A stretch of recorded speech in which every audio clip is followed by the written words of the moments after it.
Hey everybody, this is JTony with some more thoughts. Wearing my mask, first of all. I actually made this video a couple days ago. I didn't like the way it turned out, so I'm redoing it now for you. But when I did make that video, I took some photos of myself here in my car, just like I am now. And I didn't have a mask on. I wasn't wearing this lovely thing. Somebody actually commented on that, saying you should be wearing a mask. I'm like, I'm in my goddamn car, in my goddamn driveway, at my goddamn house, not driving, all the windows up, to the point that the reason I had trouble making the video was because my phone kept overheating because the car was so hot. Yes, everybody wear a mask. You should. That's why I wore mine just now to start this off. To present that is important. It's vital that we all continue to wear our masks. It's really important. Just in the store, masks are mandatory in the store, but of course they're not enforcing it. 2 people were in there without the masks. I almost talked to them. At this particular point, they got away from me before I could get to them. Yeah, I don't know why they weren't wearing their masks, but we should all be wearing our masks, period. But that's not what this video is about. That's not why I'm here. But I just want to point that out.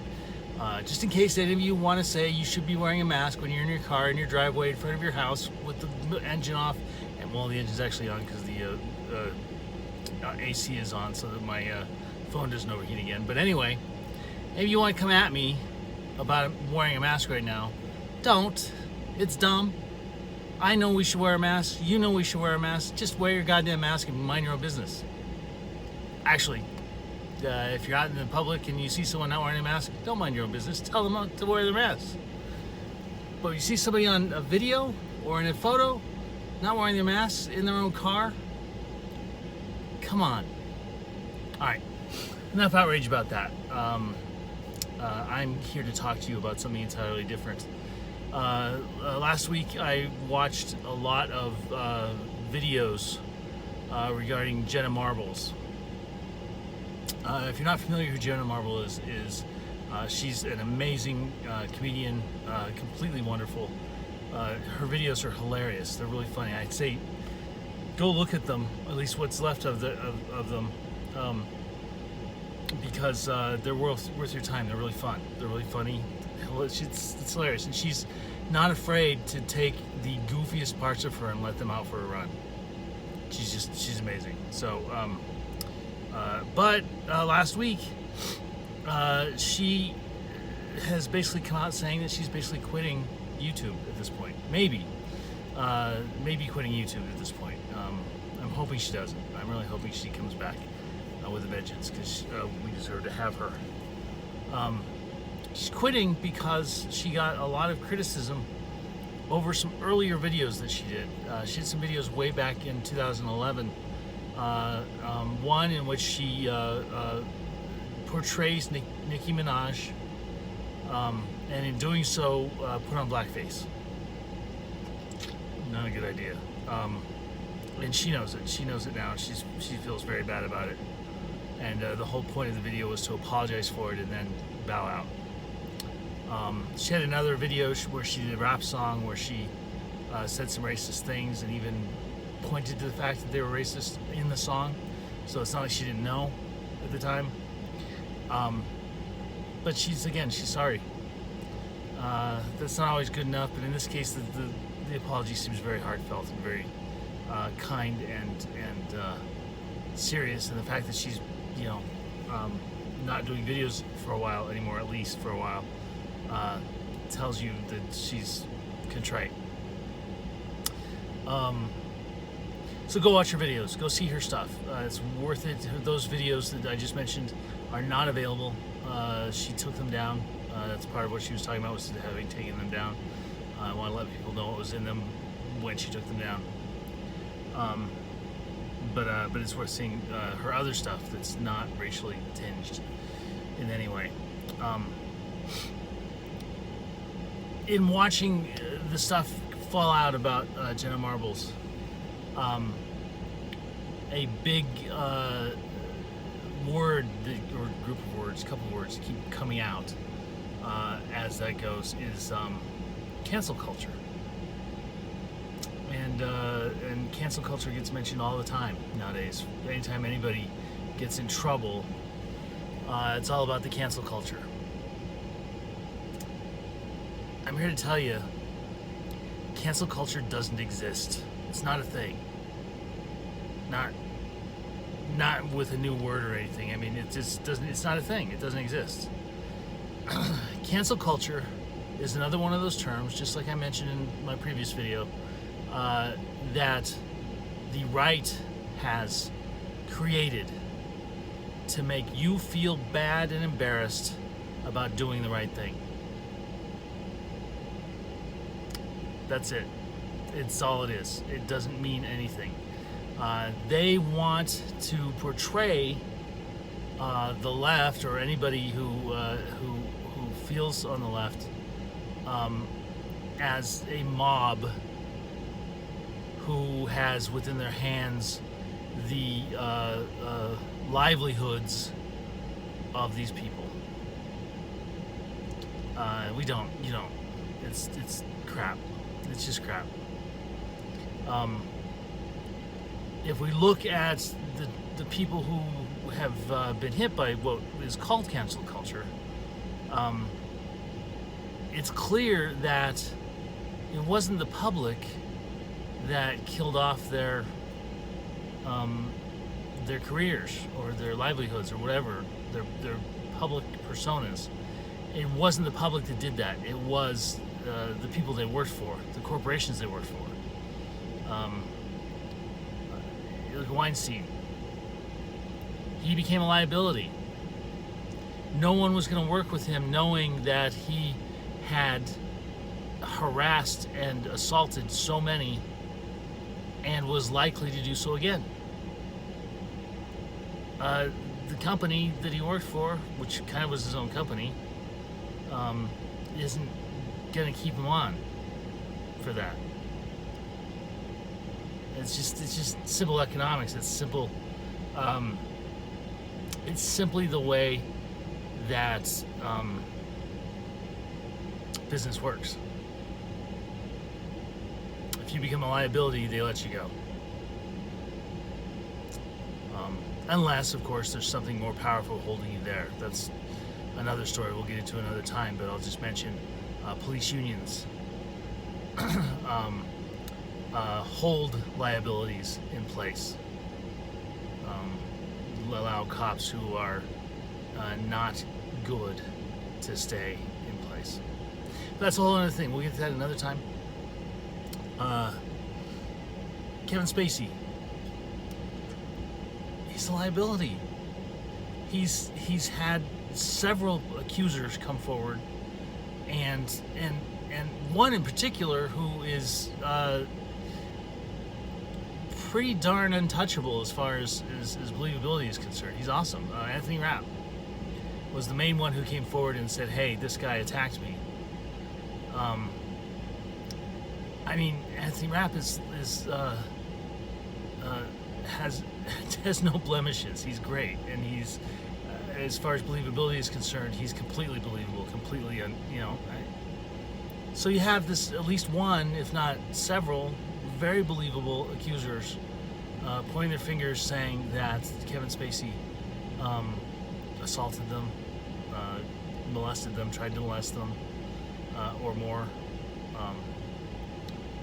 I personally don't draw a very strong line between sexual assault and rape.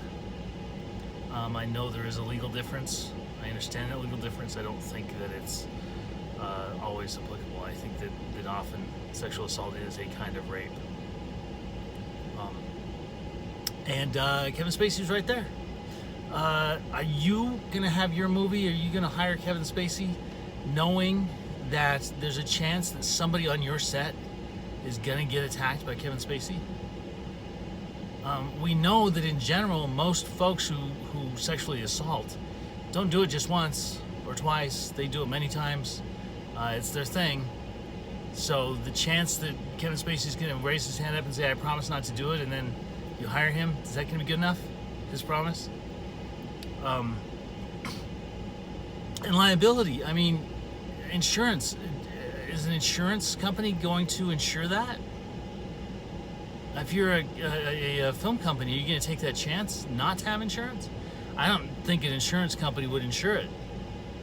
And if they did, it would require Kevin Spacey to sign a form stating that he wouldn't do it. A legally binding form saying that he would not, sexually assault, which in itself is an admission of sexual assault in the past. So he's not going to sign that form. No lawyer is going to allow him to sign that form. Nobody. So the public didn't cancel them. They were canceled by their companies. They were canceled by their employers. Completely there. Al Franken. Goddamn Al Franken.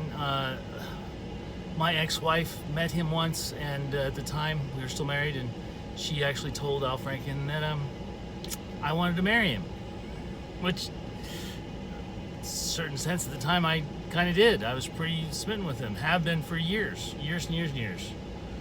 One of my favorite comedy routines ever is Al Franken with the Frankenberry box. I can't find it on YouTube anymore, but it's unbelievable. It's so funny, and it's so perfect. It's so much my favorite comedy of someone laughing at themselves while trying to look like they're taking themselves seriously. It's amazing. So Al, did the public cancel Al Franken? No. Al Franken canceled himself.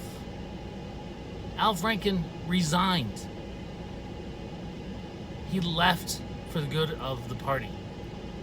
For the good of the Democratic Party. He left the Senate.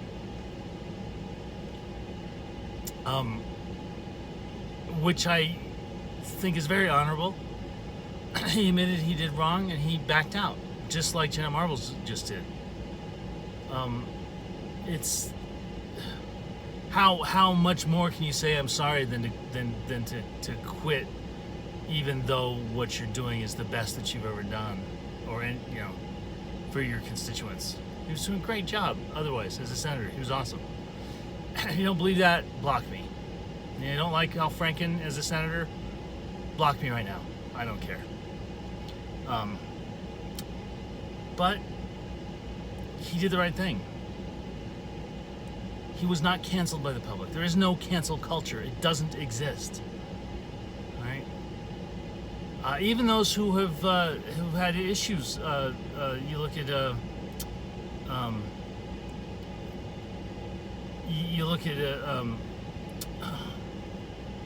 I'll come back to me. The reason they do cancel culture is because they want you to turn your mindset, to turn your view, to turn your attention to the person being accused instead of the accuser. That's the point. They want you to feel bad for the person being accused. They don't want your sympathies to go to the accuser. Time and time again, it's a strategy that the right has done over and over and over again. They continue to do it all the time. And cancel culture is a term they coined to make that easier by just dropping a two-word phrase at you and making you feel bad. It's exactly what happened with Brock Turner. Oh, feel bad for this poor little white boy who's going to have to live with this for the rest of his life. Who's going to have this marking his whole life from here on out. Oh, feel bad for him. Don't feel bad for the victim who's physically going to be marked for the rest of her life and having to deal with it for her entire lifetime. Feel bad for him because he's, his prospects are going to be tainted. That's what they want you to do. They want you to feel bad for the accused. Same thing with Brett Kavanaugh. They wanted you, and they were successful at this. That's the thing that was so freakingly, unbelievably frustrating, is that they were successful at turning your attention from what the accuser was saying to how it was going to affect the accused's life. How it was going to affect Brett Kavanaugh's life. They kept coming back with this bullshit saying of innocent until proven guilty. It's total bullshit. It wasn't a court of law. It had nothing to do with law. He is not innocent until proven guilty. You don't have to go to that extent. There's not, or even the idea of beyond a reasonable doubt. It doesn't have to be beyond a reasonable doubt. It can be an unreasonable doubt. It was a job interview. Think of you yourself as a hiring manager, and you're sitting there, and as a hiring manager, someone comes in and says, well, I know you just looked at my report there, and it says that I was accused of rape. Nothing ever happened with that, but I'd still like a job. They're going to have to jump some hurdles to prove to you that it's worth taking that risk to hire them when they've been accused that way. Regardless of what the job is. It could be the post office. It could be, a truck driver, whatever. They are going to have to jump some hurdles to get past that with you as hiring manager. It's your job to control the risk of the company in your hiring. Kavanaugh didn't jump through any hurdles. He did the opposite. He dug himself deeper and deeper, and just looking at his behavior, ignoring the fact that what he was accused for, that he was even accused. If you just look at his behavior and the way he treated the senators, treated the system, if someone came in acting like that, looking for a job with you as a hiring manager, no way would you hire them. Complete disrespect for the people who were trying to hire him. Complete disrespect. And yet they turned it around by making you feel bad for him. Oh, he deserves this job. It's going to ruin his life if he doesn't get to be, Supreme Court Justice. Bullshit. He had a great life without being a Supreme Court Justice. He was sitting pretty as it was. Most people up for that job are sitting pretty as it is. It's not like their life is ruined because they didn't get Supreme Court Justice. So that's crap. And yet we all fell for it. Our senators, the people we hired to sit in there to make those decisions, they fell for it. And now he's in the Supreme Court for life unless we find a way to impeach him. That's where cancel culture comes from. Cancel culture, the term, is just a short way of saying, feel sorry for Brett Kavanaugh because his accusation is going to mar his reputation for the rest of his life.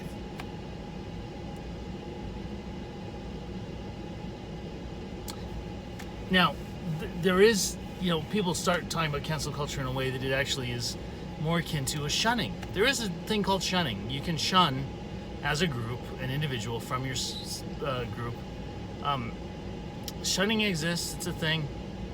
It's not the same as cancel culture, though. It's simply a community banding together to block toxic members from that community. Is it always right? No, it's not always right. Sometimes they make a mistake. Sometimes the culture of the group is not all that great. There's a lot of reasons. Sometimes they're too harsh about shunning. Sometimes it turns on a dime, but it does happen more often on the internet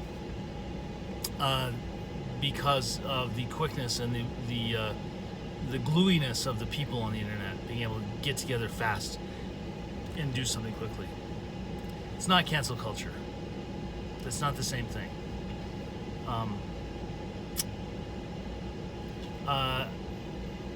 Basically, just stop talking about cancel culture as a thing. Start talking about, go back to talk about, if you want to talk about something, go back to talking about who to believe or who to listen to or when to listen to them. That's still a question that's not fully fleshed out yet. The whole thing with Biden and with Biden's accuser, Tara Reade. who I find incredibly compelling in what she said about Biden. And I seriously think she should have been listened to more. And I think that the people who allowed the pendulum to swing the other way let it swing too far. Certain people who went full on pendulum earlier with the earlier parts of the culture came back for political reasons. For political reasons, they wouldn't support Tara Reade. So I think we need to go back again and start supporting particularly women, but not just women, anyone who's accusing someone. Support them until we get this whole story, as much of the whole story as we can get. And then we can decide how we feel about it and make our decisions. There's a lot of people who, when the Tara Reade thing came out, were almost talking about like, well, I'm going to vote for Biden because I don't believe her, or because I feel bad for him because of the cancel culture. It's not a reason to vote for somebody. You vote for somebody because of what they stand for.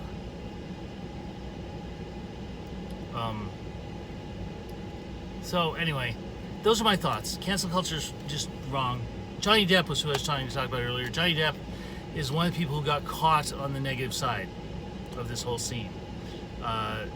From what I can understand, and I don't have the whole story, but from what I can understand, he was accused of many things, and those accusations may have been incorrect, may have been unfounded, or at least more complicated than the accusations made them seem. But did Johnny Depp get canceled? No. Johnny Depp's all over the place still, and always will be. I mean, the guy's just all over the place. And one of the things is that I think that if you think that his career has been hurt over recent years, I would state that I believe that his career has been hurt more because of the choices he's made in the career, the parts he's chosen to play, than anything else. I don't know for sure, but I don't think he's lost any parts because of the accusations. I know that they were kept very quiet for a very long time. They were just kind of whispered around the edges. He's doing fine. He was not hit by cancel culture. And all of his fans are largely still his fans, as far as I can tell at this point. So anyway, that's what I wanted to say about cancel culture. It's not a thing. It is an attempt to get you to feel bad about doing the right thing, about paying attention to the right things, and make you pay attention to other things that, frankly, matter less. The reputation of the accused matters less than the accusation.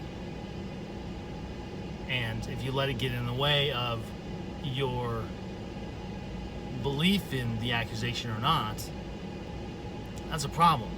The reputation should not affect your belief in whether or not the accused did it or not.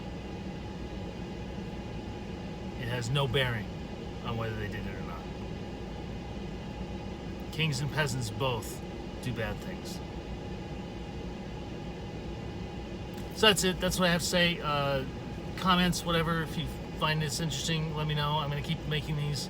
I know this one is a little bit longer than usual, but I'll try and keep them to a short amount.